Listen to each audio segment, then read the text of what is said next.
She was a key witness in one of the most notorious excessive force cases against police in recent South Florida history. But just days after testifying against a police officer, Jessica Mooney was arrested herself and was herself badly beaten by law enforcement officers. And now she tells her story for the very first time to Local 10 investigator Bob Norman in a report you'll see only on Local 10.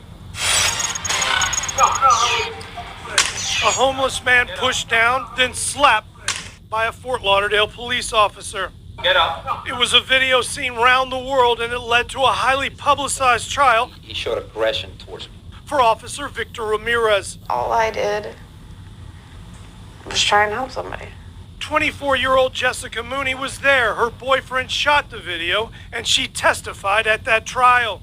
I testified because it was the right thing to do, because the cop was wrong. Not guilty. But just 8 days after the officer's acquittal in March, she says it happened to her. These photos were taken after an incident between Mooney and Broward Sheriff's deputies. I mean, how does it make you feel when you see these I don't pictures? even, want to see them. It happened after Fort Lauderdale police arrested her for allegedly failing to pay a restaurant bill while she walked home with her 5-month-old baby. Mooney's attorney, Scott Hecker.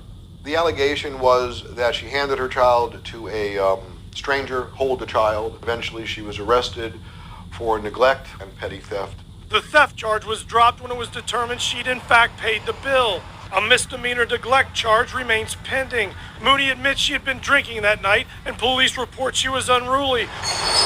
During fingerprinting at the jail, deputies alleged Mooney was yelling profanities. She claims a deputy named Amanda Marino was verbally abusing her. I asked her for her badge number or her name. Her hair was covering it. She said she moved the deputy's hair. One finger. She smashed my face on the fingerprinting thing. That's when 3 or 4 more deputies jumped in, but her memory is hazy. I don't know whether I lost consciousness or if my body just went into shock. I believe I had a footprint on my rib cage. Cuts everywhere inside my mouth from just being brutalized. I just never want to see anything like this happen again. Like, can we stop for 1 second? Sure. Marino and other deputies told prosecutors that Mooney, quote, violently pulled Marino's hair, forcing them to free the deputy from her grip.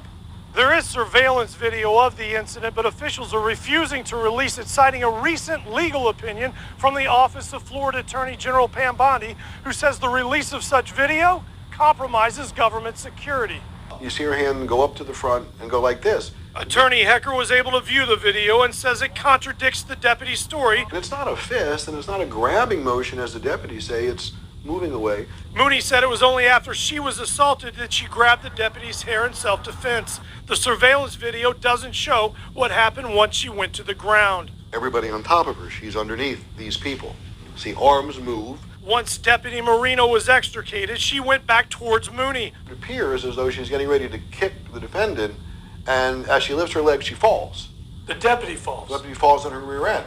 The state attorney's office, citing a lack of evidence, chose not to file charges against any of the deputies in the case. But Mooney has obtained a civil attorney. It never should have happened. The only people who were violent in this case were the BSO detention deputies. In Fort Lauderdale, Bob Norman, Local 10 News. While Mooney suspects that the incident may have been retribution for testifying in the police case, Bob tells us he found no evidence that shows that to be the case. BSO refused comment, saying the incident remains under internal investigation.